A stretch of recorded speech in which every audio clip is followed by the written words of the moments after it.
جس طرح قرآن کریم کے اندر اللہ رب العزت نے فرمایا، میں نے آیت کریم آپ کے سامنے تلاوت کرنے کی آواز کی ہے، اللہ رب العزت فرماتا ہے کہ شہر رمضان کہ رمضان کا مہینہ وہ مہینہ ہے جس کے اندر قرآن نازل ہوا۔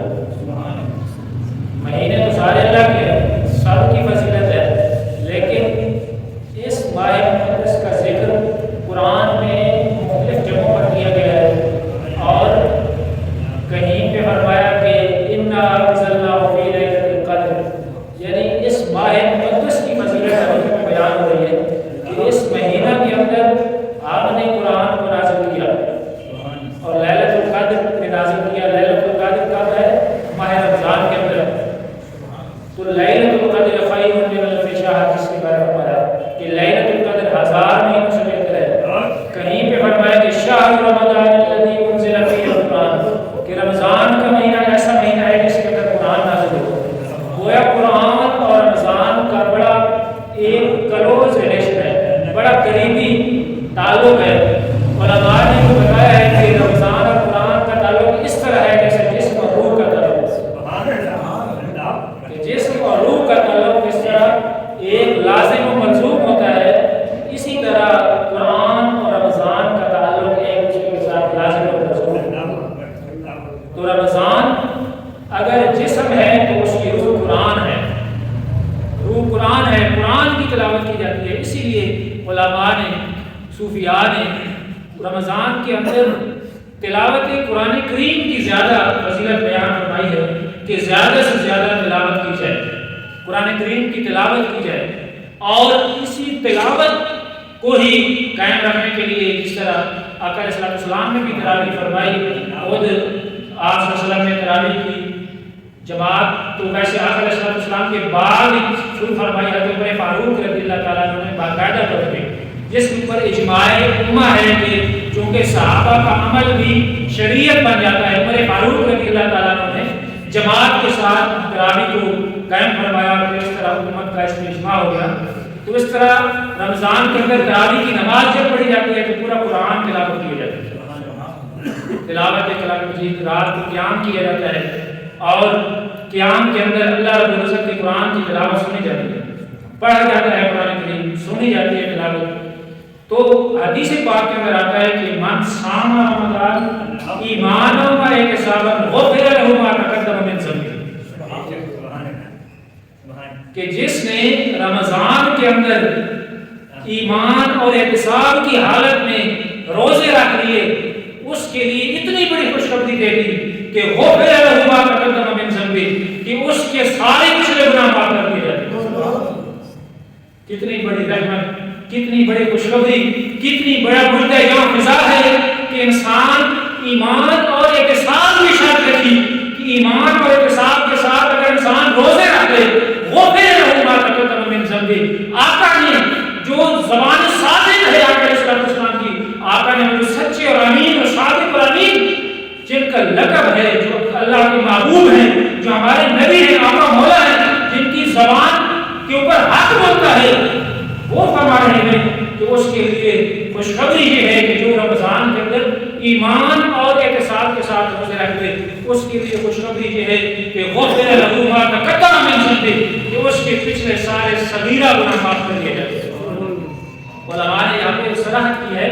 کہ انسان کے گناہ جو معاف کیے جاتے ہیں وہ صغیرہ گناہ ہے۔ انسان اگر کبیرہ گناہ کرتا ہے تو اس کے لیے توبہ لازمی ہوتی ہے، جس طرح انسان قتل کر دے معاذ اللہ بڑا گناہ ہے کبیرہ، شراب پینا بڑا گناہ ہے، زنا کرنا بڑا گناہ ہے، غیبت کرنا، جھوٹ بولنا بڑا گناہ ہے کبیرہ، ان کے لیے توبہ لازمی ہے کہ انسان کو توبہ کرنی چاہیے، کہ جب یہ انسان سے اگر گناہ سرزد ہو جائیں تو توبہ لازمی ہوتی ہے، توبہ کرنی چاہیے۔ اور باقی گناہ انسان سے بہت زیادہ ہو جاتے ہیں، زبان کی لفظ سے بھی ہو جاتے ہیں، نگاہوں کی لفظ سے، انسان کے ہاتھ اور زبان اور انسان کے خیالات اور مختلف قسم کے لین دین اور معاملات کے اندر کئی قسم کے انسان سے گناہ سرزد ہو جاتے ہیں۔ تو آقا علیہ السلام نے فرمایا کہ جو ایمان اور احتساب کے ساتھ رمضان کے اندر روزے رکھ لے، غفر له ما تقدم من ذنبه، اس کے سارے پچھلے صغیرہ گناہ معاف کر دیے۔ اسی طرح آقا علیہ السلام نے یہ بھی فرمایا کہ کہ من قام رمضان ایمانا واحتسابا غفر له ما تقدم من ذنبه۔ ایک روایت میں یہ فرمایا کہ جس نے رمضان کی راتوں کو قیام کر لیا، میں آج کہہ رہا تھا کہ رمضان کے اندر قرآن کریم کی تلاوت ہوتی ہے، تو آقا کی حدیث پاک بھی ہے کہ من قام رمضان ایمانا واحتسابا غفر له ما تقدم من ذنبه، کہ جس نے ایمان اور احتساب کے ساتھ رمضان کی راتوں میں قیام کر لیا اس کے بھی پچھلے گناہ معاف کر دیے۔ قیام کر لیا، قیام کی حالت میں نماز ادا کر لی، تراویح پڑھ لی، نوافل ادا کر لیے، راتوں کو قیام کیا، اللہ کے حضور سجدہ ریز ہوتا رہا، تو اس کے لیے بھی یہ خوشخبری ہے کہ من قام رمضان ایمانا واحتسابا غفر له ما تقدم من ذنبه، کہ جس نے ایمان اور احتساب کی حالت میں رمضان کی راتوں میں قیام بھی کر لیا اس کے بھی پچھلے گناہ معاف کر دیے۔ تو رمضان کی کتنی برکتیں ہیں، کتنی اللہ رب العزت نے شان اور فضیلت بیان فرمائی ہے کہ ایک انسان جو ساری زندگی انسان اگر دیکھے تو گناہ کی دلدل کے اندر انسان پھنسا ہوا ہے، گناہ ہو رہے ہیں، انسان زبان سے گناہ کرتا ہے، آنکھوں سے گناہ کرتا ہے، ہاتھوں سے گناہ کرتا ہے، پاؤں سے گناہ کرتا ہے، انسان دل کے اندر کسی کے بارے میں کینہ اور نفرت رکھتا ہے تو وہ گناہ کرتا ہے، عجب کرتا ہے، ریاکاری کرتا ہے، انسان کی سرشت کے اندر گناہ شامل ہے۔ تو اللہ رب العزت نے پھر اپنی رحمت کی اس طرح رکھی کہ اگر انسان سچے دل کے ساتھ میرے دربار پہ آ جائے میری رحمت اس کا استقبال کرے۔ آقا علیہ السلام نے کتنا واضح طور پہ فرما دیا، لیکن اس کے اندر شرط یہ ہے کہ ایمان و احتساب، ایمان اور احتساب۔ انسان جس طرح دیکھتا ہے کہ روزے کے فوائد ثمرات ہمیں نظر نہیں آ رہے ہوتے، ظاہراً کے گناہ بھی ہو رہے ہوتے ہیں، لوٹ مار بھی ہو رہی ہوتی ہے، چغلیاں بھی ہو رہی ہوتی ہیں، گالم گلوچ بھی نظر آتی ہے، بازاروں کے اندر، گلی کوچوں کے اندر لڑائی جھگڑے بھی نظر آتے ہیں، گھریلو زندگی کے اندر بھی اور معاشرتی زندگی میں بھی۔ تو اصل وجہ یہ ہے کہ رمضان، محدثین نے لکھا ہے کہ رمضان کے تو فوائد اسی طرح حاصل ہوتے ہیں جس طرح آقا علیہ السلام نے بتائے، لیکن رمضان کے تقاضوں کو پورا کیا جائے کہ ہم رمضان کے تقاضے کو پورے نہیں کرتے، رمضان کے تقاضے، روزے کے تقاضے پورے نہیں کریں گے تو پھر یقیناً اس طرح کے فوائد و ثمرات حاصل نہیں ہوں گے۔ ایک چیز ہے کہ انسان کوئی کام بھی کرے اگر اس کے سارے SOPs کا خیال رکھے، ساری جو اس کے قوانین بنائے گئے ہیں تو پھر اس کے فوائد انسان کو ملتے ہیں۔ انسان کو چیز اگر مشینری چلاتا ہے تو وہ ایک خاص SOP کے ساتھ چلاتا ہے، کوئی ایک اسٹینڈرڈ آپریٹنگ پروسیجر ہوتا ہے، SOP ہوتی ہے، کوئی طریقہ کار ہوتا ہے، اس کے مطابق انسان چلے تو پھر اس کے فوائد مشینری سے انسان کو حاصل ہوتے ہیں۔ تو رمضان کے فوائد بھی تب حاصل ہوں گے جب رمضان کے تقاضوں کو پورا کیا جائے گا، جب رمضان کے تقاضوں کو پورا کیا جائے گا۔ اور تقاضے کیا ہیں کہ ایمان اور احتساب، بڑے جامع الفاظ ہیں۔ آقا علیہ السلام نے بڑی جامعیت کے ساتھ فرمایا کہ من قام رمضان و من صام رمضان ایمان و احتساب، ایمان اور احتساب کے ساتھ۔ ایمان اور احتساب کیا ہے کہ انسان سب سے پہلے تو ایمان رکھے کہ اللہ رب العزت کی ذات کے اوپر انسان کا ایمان مضبوط ہونا چاہیے۔ اگر انسان کے دل کے اندر جس طرح کہ آج ایک تحریت کا دور ہے اور لوگ الحاد کی طرف راغب ہو رہے ہیں، معاذ اللہ، نوجوان نسل کے اندر بالخصوص الحاد، شرک اور معاذ اللہ اس طرح کے جدید ایک ریسرچ کے نام پہ اللہ کی ذات کے اوپر بھی لوگوں کا ایمان رکھا جا رہا ہے۔ ایسا الحاد کا دورہ ہے کہ لوگ اللہ کی ذات میں بھی ایمان ان کے متزلزل ہو رہے ہیں۔ تو سب سے پہلے یہ انسان کوئی کام کرے تو اس کے لیے ایمان ضروری ہے کہ اللہ کی ذات کے اوپر ایمان بھی ہو، لا الہ الا اللہ جب بندہ کہتا ہے تو یہ سچے دل کے ساتھ انسان ایمان بھی رکھے کہ اللہ رب العزت وحدہ لا شریک ہے اور اس کے سوا کوئی معبود نہیں، وہ وحدہ لا شریک ہے۔ اللہ کی ذات کے اوپر انسان کا ایمان پختہ ہوگا، سب سے پہلے ایمان،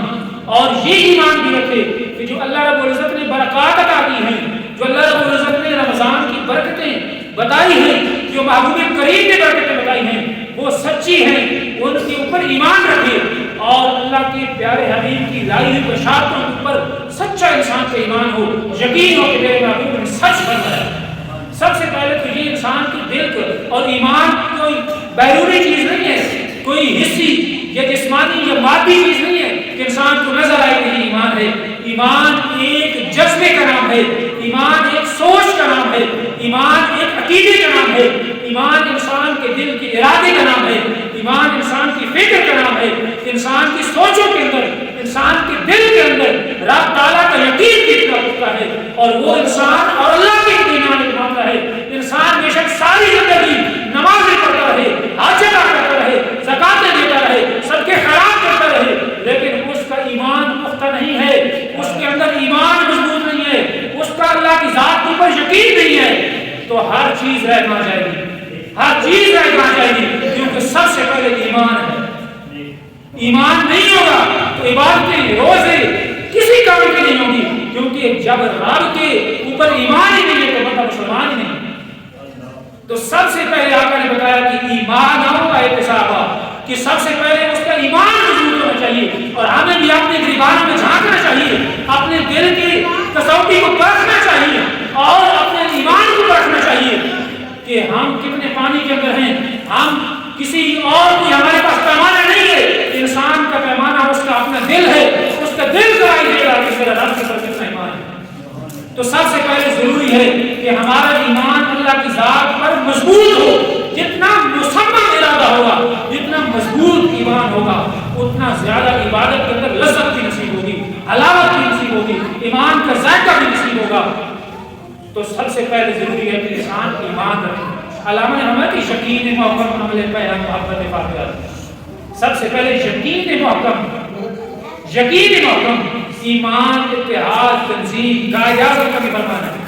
ایمان، اتحاد، تنظیم۔ اور علامہ فرماتے ہیں کہ یقین محکم عمل پیغام محبت فاتحہ، جہاد زندگانی میں یہ ہے محبت کی شخصیت۔ غلامی میں ناکام آتی ہیں شمشیریں، میں تقدیریں، جو ہو ذوقی یقین پیدا کر جاتی ہیں زنجیریں۔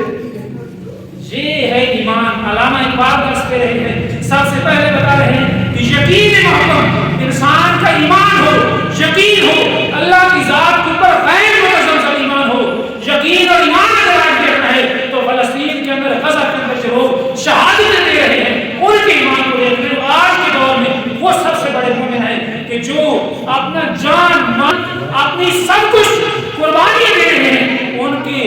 ان کے سامنے ان کے بچوں کی لاشیں اٹھ رہی ہیں، لیکن وہ اللہ کے دین کے اوپر، اللہ کی ذات کے اوپر کتنا غیر متزلزل ہو گئے ہیں، اس جگہ کو بھی چھوڑ بھی نہیں رہے اور اپنے سب کچھ قربان بھی کر رہے ہیں۔ کتنے عظیم لوگ ہیں کہ اپنے ہاتھوں سے اپنے بچوں کی لاشیں اٹھاتے ہیں،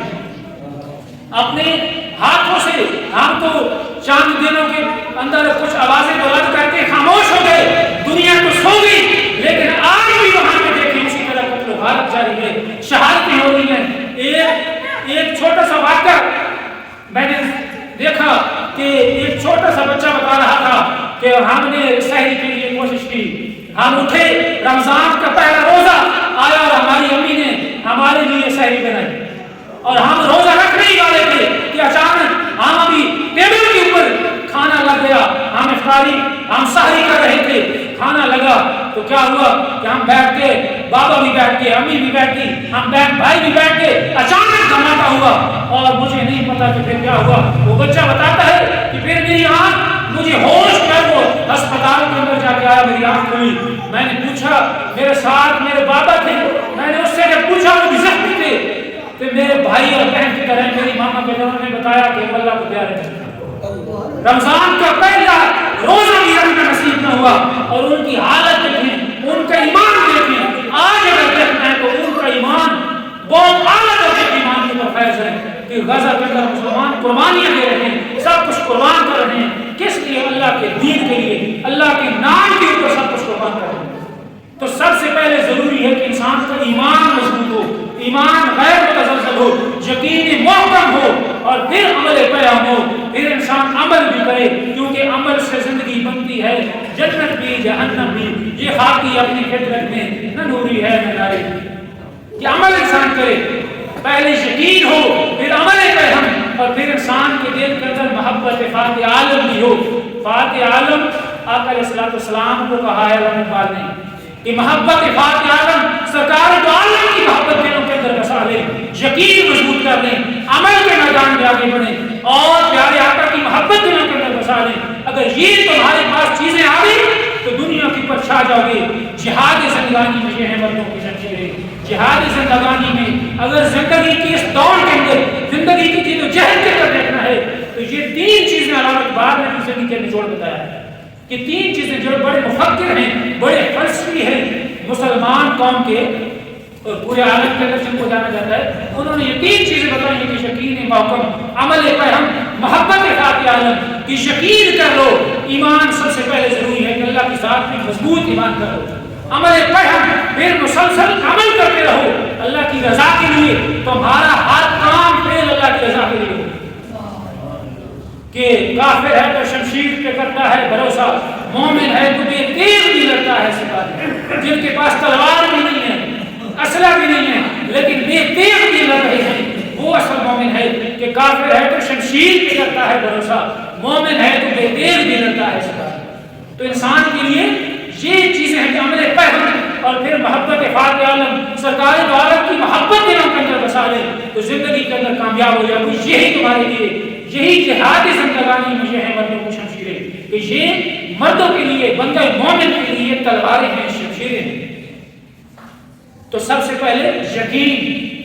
یقین جو ہو ذوق یقین پیدا تو کٹ جاتی ہیں زنجیریں. انسان کو یقین مضبوط ہونا چاہیے. اور پھر آپ نے فرمایا کہ ایمان و احتساب, اور پھر احتساب اللہ کے جو بتائے ہوئے فضائل ہیں رمضان کے بارے میں, روزے کے بارے میں, روزوں کے بارے میں جو بتایا گیا ہے ان کے اوپر انسان کا یقین بھی ہو اور سوال کی امید رکھے کہ جو اللہ رب العزت نے عزیمتیں بیان فرمائی ہیں, جو خوشخبریاں دی ہیں, جو آقا علیہ السلام نے خوشخبریاں دی ہیں, حق اور سچ ہیں, اور یقیناً ہمیں نصیب ہوگی. اور پھر روزوں کے تقاضوں کو پورا کرے کہ روزہ رکھے صرف کھانے پینے سے پرہیز کرنا روزہ نہیں ہے, بلکہ انسان کی زبان کا بھی روزہ ہو, جو وہ چغلی نہ کرے, وہ غیبت نہ کرے, وہ کسی کو گالی نہ دے, وہ اول قول نہ بکے زبان سے. خاص کر جب روزہ افطار کے قریب ہوتا ہے تو بندے کی طبیعت خراب ہو جاتی ہے, بندے کا بی پی ہائی ہو جاتا ہے یا کسی کا بی پی لو ہو جاتا ہے. تو انسان کو چاہیے کہ اللہ کی رضا کے لیے خاموش رہے, زبان پہ ایسی بات نہ لائے, حلف شکایت بھی نہ لائے, اور نہ گالم گلوچ, نہ کسی کی دل آزاری, نہ زبان کے اوپر بدگوئی اور کسی قسم کی ایسی شکایت نہ لائے. زبان کا بھی روزہ ہو اور روزے کے سارے تقاضوں کو پورا کرے. کہ ایمان و احتساب کا مطلب ہے کہ روزے کے سارے تقاضے پورے کرے, اور پھر لوگوں کے ساتھ لین دین کر رہا ہے تو پھر منافع خوری کے لیے کہ ادھر حاجی صاحب روزہ رکھا ہوا ہے اور ایک چیز جو اگر 100 روپے کی ہے تو 500 میں بیچ رہا ہے, تو پھر اس طرح بھی نہ کرے. بلا ضرورت اور زیادہ حد سے زیادہ منافع نہ کمائے. تجارت کرنا اچھی بات ہے, لیکن حد سے زیادہ منافع کر لینا اور ایسے حالات کے اندر کہ لوگ خوشیوں میں مجبور ہوں, لوگ بھوک سے مر رہے ہوں اور لوگوں کے بچوں کا پیٹ میں پڑ رہا ہو, ایسے حالات کے اندر لوگوں کی بندہ کہے کہ بڑا مقدس مہینہ آ گیا ہے, بزنس کا مہینہ آ گیا ہے, تجارت کا مہینہ آ گیا ہے, اور بندہ زیادہ سے زیادہ منافع کما لے. ایسی بات نہیں ہونی چاہیے, بلکہ زیادہ سے زیادہ آسانیاں کرنے والا معاملہ ہے. آقا علیہ السلام تو جو بھی صحیح تھے, لیکن حضرت سیدہ عائشہ فرماتی ہیں کہ رمضان مبارک کے اندر تو موسلادھار بارش کی طرح سردی ہو جاتی ہے سرکار, یعنی زیادہ سے زیادہ عطا کرنے والے, زیادہ سے زیادہ دینے والے, صدقات خراب کرنے والے بن جائیں. اگر تاجر ہیں تو کسی کو اگر ریٹ کر دیں گے کبھی منافع نہیں لیں گے, اگر تھوڑا منافع لے لیں گے, کسی کی حالت دیکھ کر پتہ چل جاتا ہے کہ کتنا مجبور انسان ہے. انسان کے چہرے پر آنا چاہیے, انسان کے چہرے سے پتہ چل جاتا ہے کہ یہ کس حالت کے اندر آیا ہے, کس مجبوری کے اندر آیا ہے, اس کے گھر کے حالات کیسے ہیں. انسان کا چہرہ بتا دیتا ہے. تو کسی کے ساتھ اگر ریٹ کر دیں گے, کسی کے گھر میں راشن پہنچا دیں گے, کسی کو اگر گھر کے اندر اس کی دہلیز کے اوپر اس کو کچھ نہ کچھ پہنچا دیں گے کہ وہ بھی روزے رکھ لے, روزے کی برکتیں حاصل کر لے, اس کے بچے بھی کھا لے, تو پھر اس کا اجر اللہ رب العزت عطا کرے. تو انسان روزے کے سارے تقاضے پورے کرے. ایمان و احتساباً جب یہ کام کر لے گا تو غفر لہ ما تقدم من ذنبہ. آقا نے فرمایا کہ جو ایمان اور احتساب کے ساتھ ایمان کی حالت میں ایمان مضبوط رکھ کے, اللہ کی ذات پر ایمان رکھ کے اور ثواب کی امید پر روزے رکھ لے گا. اور ایک روایت میں فرمایا کہ من قام رمضان ایمانا و احتسابا, کہ جو ایمان اور احتساب کے ساتھ رمضان کی راتوں میں قیام کر لے گا غفر لہ ما تقدم من ذنبہ، اس کے سارے پچھلے گناہ معاف کر دیے گئے۔ اتنی بڑی خوشخبری ہے۔ تو روزے کے اگر ہمیں فوائد اور ثمرات نہیں نظر آ رہے تو اپنے گریبانوں میں جھانکنا ہوگا کہ ہمارے اندر کچھ کمی ہے، ہمارے روزوں کے اندر کچھ کمی ہے، ہمارے روزوں کے تقاضوں میں کچھ کمی ہے کہ ہم صحیح طریقے سے روزے کے تقاضے پورے نہیں کر رہے، جس وجہ سے ہمیں وہ فوائد و ثمرات حاصل نہیں ہوتے۔ ورنہ آقا علیہ السلام نے تو ہمیں کئی خوشخبریاں دی ہیں۔ آقا علیہ السلام نے فرمایا کہ اذا دخل رمضان، جب رمضان داخل ہو جائے تو اس کے لیے کیا ہوتا ہے؟ اللہ رب العزت کے پیارے حبیب نے فرمایا کہ فتحت ابواب الجنہ، جنت کے دروازے کھول دیے جاتے ہیں۔ ایک روایت میں فرمایا کہ فتحت ابواب الرحمہ، اور ایک روایت میں فرمایا کہ فتحت ابواب السماء، کہ آسمانوں کے دروازے کھول دیے جاتے ہیں، رحمت کے دروازے کھول دیے جاتے ہیں، جنتوں کے دروازے کھول دیے جاتے ہیں۔ علماء نے محدثین نے لکھا ہے کہ اس سے ایک تو بالکل ظاہری بات یہ ہو سکتا ہے کہ آسمانوں کے دروازے اللہ رب العزت کے جو اللہ کھول دیتا ہے، جنت کے دروازوں کو کھول دیتا ہے، کہ جو جنت میں اس رمضان کے اندر جو بھی فوت ہوگا اسے سیدھا جنت میں اللہ رب العزت جنت میں داخلہ عطا فرما دے گا۔ جنت کے دروازے کھل جاتے ہیں اور اللہ کی رحمت کے آسمانوں کے دروازے کھول دیے جاتے ہیں، یعنی آسمان سے اللہ کی رحمت اترنے کا ایک استعارہ استعمال ہوتا ہے کہ آسمان سے اللہ کی رحمت نازل ہوتی ہے، آسمانوں کے دروازے کھول دیے جاتے ہیں، یعنی اللہ کی رحمت تو جو بھی برس رہی ہے، لیکن اللہ جب دروازے کھولنے کی بات کرتا ہے اس کا مطلب ہے کہ موسلادھار بارش ہو رہی ہے، بہت زیادہ اللہ کی رحمتیں نازل ہو رہی ہیں۔ اور ابواب الرحمت بھی فرمایا کہ رحمت کے دروازے بھی کھول دیے جاتے ہیں۔ تو اللہ کی رحمتوں کے، آسمانوں کے، جنتوں کے دروازے کھولنے سے یہ بھی مراد ہے کہ اللہ رب العزت بہت رحیم و غفور تو ہے بھی، لیکن اور زیادہ اللہ رب العزت کی رحمتیں چھما چھم برسنا شروع ہو جاتی ہیں۔ یعنی اس ماہ مقدس کے اندر اللہ کی رحمت عروج کے اوپر ہوتی ہے، جیسے ایک دریا کے اندر پانی ہو، ایک نارمل دریا بہ رہا ہو، اور ایک پھر جب سیلاب آتا ہے تو دریا کے اندر ایک ہلچل مچ جاتی ہے، دریا موزن ہو جاتا ہے، اس کے اندر دریا جو نا بھر جاتا ہے، چھما چھم دریا کے اندر بہت زیادہ پانی آ جاتا ہے۔ تو رمضان کے اندر بھی کچھ ایسی صورت بن جاتی ہے کہ اللہ کی رحمت تو ویسے بھی اللہ رحیم ہے، رحمان ہے۔ ہم پڑھتے ہیں بسم اللہ الرحمن الرحیم کہ اس کے اندر بھی رحمان اور رحیم اللہ نے بتایا ہے کہ اللہ کتنا رحمان ہے، کتنا رحیم ہے، لیکن یہ رمضان کے اندر اللہ کی رحمتوں کے جب دروازے کھولنے سے مراد یہ ہے کہ اللہ کی رحمتیں بہت زیادہ ہو جاتی ہیں کہ کوئی آئے تو صحیح کہ اللہ کی رحمت دوڑ کر اس کا استقبال کرنے کے لیے جا رہے ہیں، تو رحمتوں کے دروازے کھول دیے جاتے ہیں۔ اور فرمایا کہ کھلنے کا تواب جہنم، جہنم کے دروازے بند کر دیے جاتے ہیں، وسلسلۃ الشیاطین، اور شیاطین کو زنجیریں ڈال دی جاتی ہیں، شیاطین شیطانوں کو جکڑ دیا جاتا ہے۔ اگر پھر بھی انسان گناہ کرتا ہے تو پھر انسان اپنے گریبان میں جانتے کہ میں تیری شیطان سے خود انسان بن گیا ہوں کہ سارا سال گناہ کرتا رہا اور اب ایسی خصلتیں آ گئی ہیں کہ شیطان تو قید ہو گیا ہے، پھر بھی میں شیطانی کام کر رہا ہوں۔ تو انسان خود کہیں اگر شیطان سے خط ہے تو پھر اس سے ایسے گناہ سے آزاد ہوتے ہیں، ورنہ اللہ رب العزت نے تو رمضان کے اندر شیطان کو زنجیریں ڈال دی، شیطان قید کر دیا جاتا ہے، وہ کھلنے کر ابواب جہنم، جہنم کے دروازے بند کر دیے جاتے ہیں، وسلسلۃ الشیاطین، شیاطین کو قید کر دیا جاتا ہے